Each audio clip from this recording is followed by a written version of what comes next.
कवी मनातील कविता पानावरती आली. सप्तसुरांचा साज लेऊनी आठवणीतील गाणी झाली. शब्द आणि अर्थ यांच्या साहचर्यातून आविष्कृत झालेली कविता मनाला जाऊन भिडते आणि त्याच कवितेला सप्तसुरांची साथ लाभल्यास ती ओठांवरची आणि आठवणीतील गाणी म्हणून प्रसिद्ध होतात. कवितेतील रूपगीतांचे या संकल्पनेतून विद्यार्थ्यांना गीतांचे महत्त्व समजावे, गीतनिर्मितीच्या प्रेरणा, स्वरूप, वैशिष्ट्ये समजावी या हेतूने FYBAच्या विद्यार्थ्यांसाठी गीत हा साहित्य प्रकार अभ्यासक्रमामध्ये नेमलेला आहे.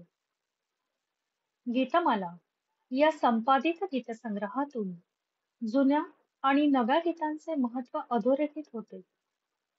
गतकाळातील कृष्णधवल ते आताच्या आधुनिक तंत्रज्ञानाच्या काळातील चित्रपट गीतांचा पट उलगडताना काव्यसृजन आणि संगीत यांच्या एकरूपतेतून निर्माण झालेली प्रतिभा या गीतांना अजरामर करते.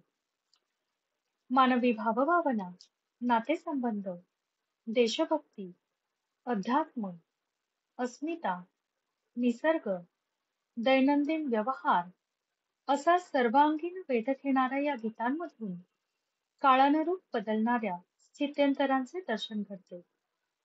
जुन्या आणि नव्याची सांगड घालून जीवन व्यवहार, मानवी मूल्ये, मनाला साद घालणारी बोलीभाषा, मानवी संवेदना वास्तवदर्शीपणे या गीतांमधून मांडलेल्या दिसतात.